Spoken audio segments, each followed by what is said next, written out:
நிராயுதபாணியாக இந்த களத்திலே திரு மோடியும் பாரதிய ஜனதா கட்சியும் இருக்கிறார்கள். அவர்களுக்கு ஏதாவது ஒரு ஆயுதம் கிடைக்கும். ஆகவே தேடி தேடி தோண்டி தோண்டி கச்சத்தீவை எடுத்திருக்கிறாங்க. அது படு தோல்வியில முடியும். அந்த ஆயுதம் எல்லாம் செல்லாது. 50 ஆண்டுகளுக்கு முன்னால் முடிந்த பிரச்சனை அது. 27/1/2015 நான் கேட்கிறேன் உங்களை, 27/1/2015 இந்தியாவின் பிரதமர் யார்? திரு நரேந்திர மோடி.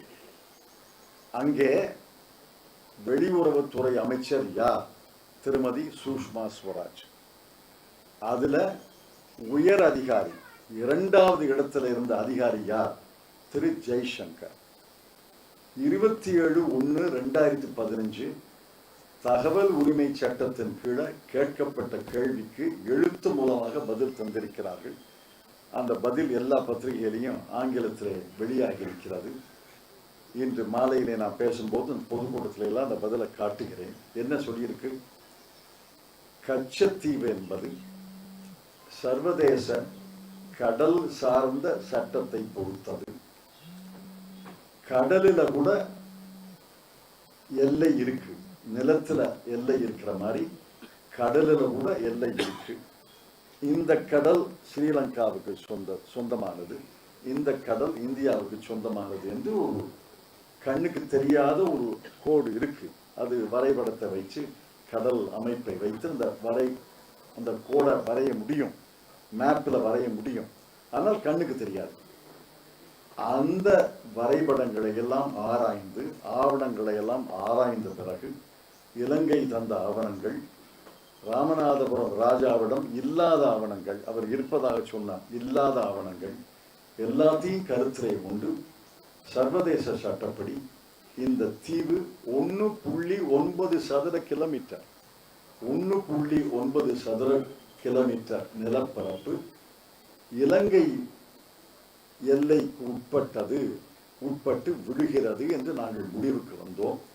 யாரும் யாருக்கும் தாரை வார்க்கவில்லை. கிளியரா சொல்லியிருக்கு. Nobody has acquired or ceded Katchatheevu. யாரும் எடுத்துக்கொள்ளவில்லை, யாரும் யாருக்கும் தாரை வார்க்கவில்லை.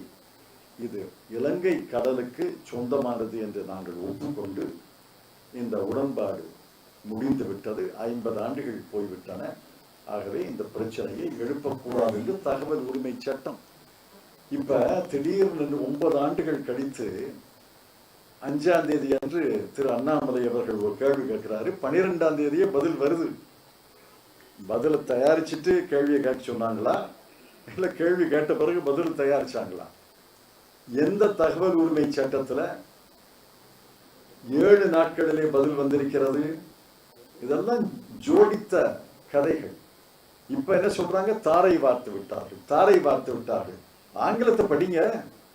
நீங்க தானே எழுதியிருக்கீங்க, யாரும் யாருக்கும் தாரை வார்க்கவில்லை, யாரும் யாருக்கும் தாரை வார்க்கவில்லை என்று எழுதி கையெழுத்து போட்டு சீல் வைத்து பதில் அளித்த பிறகு இப்ப என்ன தாரைங்கிற வார்த்தை வருது?